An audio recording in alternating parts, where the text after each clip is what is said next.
हो सके, बच्चे तो नहीं होते घर के अंदर, छोटे बच्चे हैं, तो कभी भी हम ये गलती नहीं करते। अगर कस्टमर कहे भी सही फिर भी हम नहीं लगाते, उसे कहते हैं ये बच्चे उंगली दे दिए तो उंगली कट जाएगी।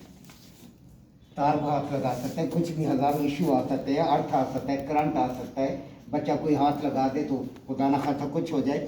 दूसरा, आउटडोर लगाते वक्त अपने लोकेशन पे एक चीज़ मद्देनजर रखनी होती है कि आया वो गैलरी तो नहीं है, कोई भी जगह है कम से कम 6 फुट हाइट पर आपका यूनिट आना चाहिए। कई जगह होली फैमिली हॉस्पिटल में सुपरवाइज़र रहा हूँ, 3 साल मेरे पास रहा है होली फैमिली HVAC सुपरवाइज़र। तो वहाँ पर क्या है, उन्होंने ऐसे AC लगाए हुए हैं, जो भी बंदा आजकल मोबाइल, हर कोई मोबाइल ले रहा है, ऐसे लगता है आँख के अंदर। कितने लोगों को देखा इस तरह चीरा दी हो, ऐसे बेफिक्र होकर जा रहे हैं, उन्होंने इतना हाइट पे लगाया हुआ।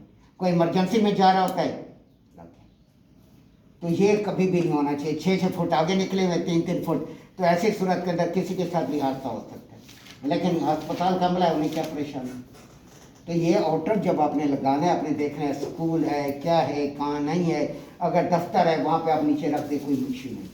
लेकिन जहाँ पे फैमिली है, घर है, तो आप फरन में जाते हैं 6 फुट, कम से कम 6-6.5 फुट के हाइट पर रखेंगे, इसे नीचे नहीं रखना। नीचे अगर रखा, कोई बंदा चल रहा है, किसी आंख में लग जाए, कुछ भी हादसा हो सकता है, तो आप उसके जिम्मेदार होते हैं कि आपकी गलती की वजह से अगले के साथ हादसा हुआ है। ये चीज़ें मद्देनजर रखनी होती है। दूसरा, आउटडोर लगाते वक्त अपने ये भी मद्देनजर रखना है कि धूप उसके पर सुबह से लेकर शाम तक धूप न पड़े। लोकेशन ऐसी होनी चाहिए जहाँ पर कोई टाइम के लिए धूप है, मुसलसल धूप ना पड़े। जब मुसलसल धूप पड़ेगी तो आपकी कंडेंसिंग नहीं होती। यहाँ पे इंजीनियरिंग लेवल में एक लफ्ज़ इस्तेमाल होते हैं, एम्बिएंट टेम्परेचर। हम हाई लेवल पर जब काम करते हैं तो वहाँ पर जब हमारी चेकिंग होती है तो पहला सवाल ही उनके इंजीनियर का ये होता है कि यहाँ पर एम्बिएंट टेम्परेचर क्या चल रहा है, यानी जो आउट हो रहा है इसके इर्द गिर्द का टेम्परेचर क्या है। हमेशा हरारत हमेशा ज़्यादा दर्जा हरारत से कम की तरफ सफ़र करती है। तो आपने ये देखना है, अगर बाहर का टेम्परेचर ज़्यादा है तो आपके यूनिट कूलिंग नहीं करेगा, वो हीट अप होकर ट्रिप हो जाएगा। क्यों? क्योंकि बाहर की गर्मी कंडेंसर में दाखिल होगी।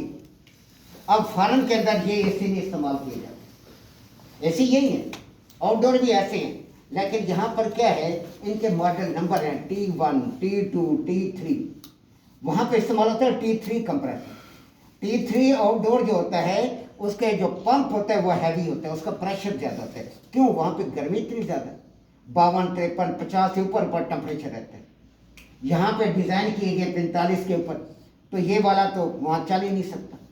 तो वहाँ पर क्या होगा, इसका टेम्परेचर बाहर वहाँ के टेम्परेचर से, यानी कम अज़ कम इसका टेम्परेचर 55-56 डिग्री सेंटीग्रेड होगा तो बात बनेगी, वरना बात नहीं बनेगी।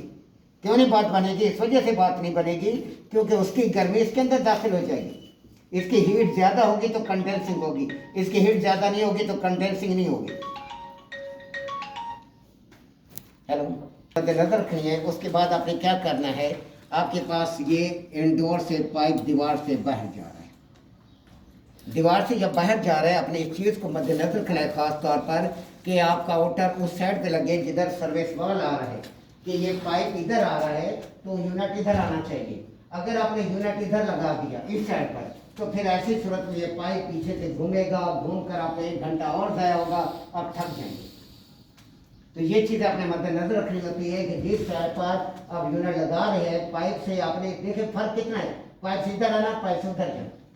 अगर पाइप से उस साइड पर आप जा रहे हैं तो आपका एंगल जो है आपका ये देखना है कि आपका सर्विस वाल पाइप वाली साइड पर है। जो भी लोकेशन आपकी बढ़ रही है, सर्विस वाल पाइप वाली साइड पर आएगा तो आपका पाइप का खर्चा कम, दूसरा आपकी मेहनत कम। अगर आप उस साइड पर यूनिट को ले गए, आपकी मेहनत डबल है, आप ज़्यादा खवार होंगे, ज़्यादा ख़राब होंगे। ये चीज़ आपने मद्देनजर रखनी है। उसके बाद आपने एक लाइन मार देनी है, सीधी सीधी वो लाइन मार के फिर आपने ये लाइन आपने नीचे लाइन बनानी है। आपने आउटडोर जो है, आउटडोर का जो बेस है, इसे अरबी सपोर्ट कहते हैं, आपने इसकी पैमाइश लेनी है। ये सेंटर से इसके सेंटर आपने पैमाइश लेनी है। सेंटर इसका सेंटर से सेंटर आमतौर पे पैमाइश होते हैं 17.5 इंच, 19.5 इंच, 21.5 इंच, 17.5, 19.5, 21.5 इंच, ये पैमाइश इसकी आती हैं। तो आपने क्या करनी है, पैमाइश ली, अब आप 19.5 पे जा रहे हैं, 19.5 पे भी लाइन मार दो। ये नीचे वाली लाइन तिरछी नहीं होनी चाहिए। अगर नीचे वाली लाइन आपकी तिरछी हो गई फिर आपका यूनिट एक नीचे लगेगा, एक ऊपर लगेगा। फिर आपने ब्रैकेट लेनी है, ब्रैकेट कोई बड़ी है छोटी, आपको कोई गर्ज नहीं होनी चाहिए। तो ये नीचे ब्रैकेट की बेस एक जैसी होनी चाहिए। अगर नीचे वाला बेस आपने इधर एक साइड पे रखा है, इधर रखा है, इधर भी दोनों बराबर है, जो लाइन आपने मारी है। फिर जो आपका आपने लगाई है इधर ब्रैकेट, ब्रैकेट का जो सुराख है इस लाइन के ऊपर आना चाहिए। आमतौर पे हम 2 सुराख मारते हैं अपना यूनिट हो, तो कंपनी को फिर हम 3 मारते हैं ताकि मजबूत रहे। अपना भी देखते हैं दीवार हल्की तो नहीं है, फोकी तो नहीं है, ब्रैकेट गिरने के चांस, आंधी तूफान में चांस तो कोई नहीं है। ये चीज़ का ख्याल रखा जाता है क्योंकि ये बहुत बड़ा वजनी होता है, बहुत बड़ा हादसा हो सकता है।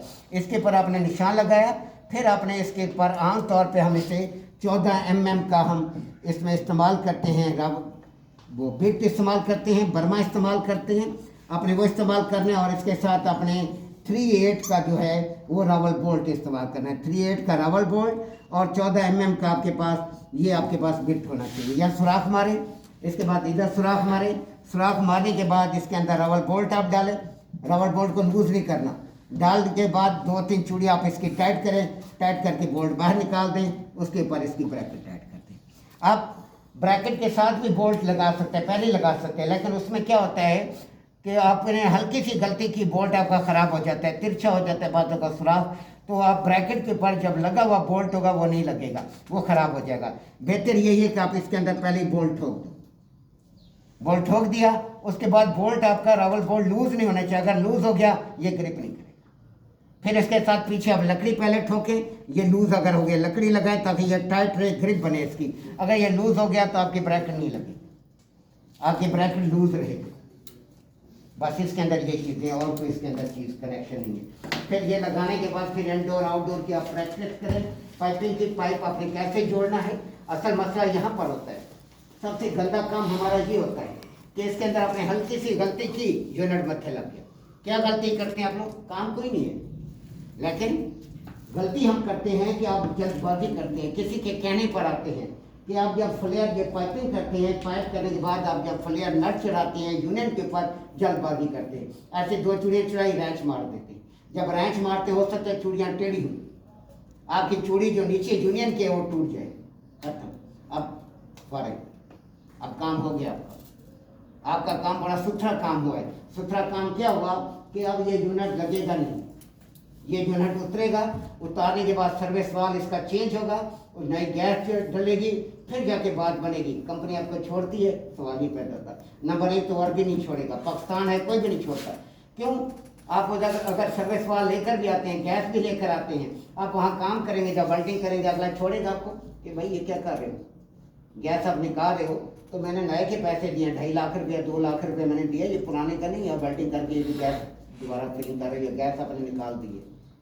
फॉरेन के अंदर तो आप मसला ही है, गैस आप मंगवा ही नहीं सकते वहाँ तो दुकानें नज़दीक नज़दीक, ऐसे दुकानें तो नहीं है, वहाँ तो एक स्पेशल इलाका है, उस इलाके के अंदर आपको मार्केट में दुकानें मिलेगी। ये नहीं है कि ये मार्केट है यहाँ फ्रिज ऐसी कोई दुकान होगी, नहीं। जो आपकी टेक्निकली दुकानें वो शॉप मार्केट के इलाके, वहाँ पर बंदा नहीं जाते, हम लोग नहीं जाते थे। फ़ोन किया, वो बंदा खुद ही डिलीवरी पहुँचा देता है, घंटे के अंदर, आधे घंटे के अंदर आपके पास डिलीवरी पहुँच जाती है। गाड़ी रोड के ऊपर ही रहती है, उधर जहाँ भी कॉल है, हाँ जी क्या सामान चाहिए, वो सामान आपके पास पहुँच जाता है।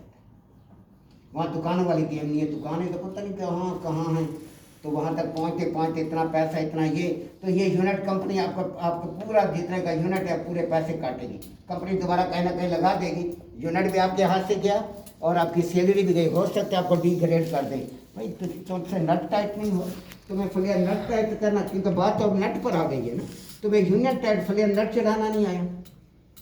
जब तुम नट नहीं चढ़ा सकता तो आगे क्या करोगे? बाकी काम तो ये क्या गए, तकलीफ तो तमीज़ को क्लास में बैठने की, ये एटिकेट्स भी होते हैं, बहुत मजा आ रहा है। अब यहाँ पर आपने नट चढ़ाना है, जब एंड पे चूड़ी आ जाए, आपके यूनियन के ऊपर फ्लेयर नट पूरा चढ़ गया, फिर एक बार एंड डलता है,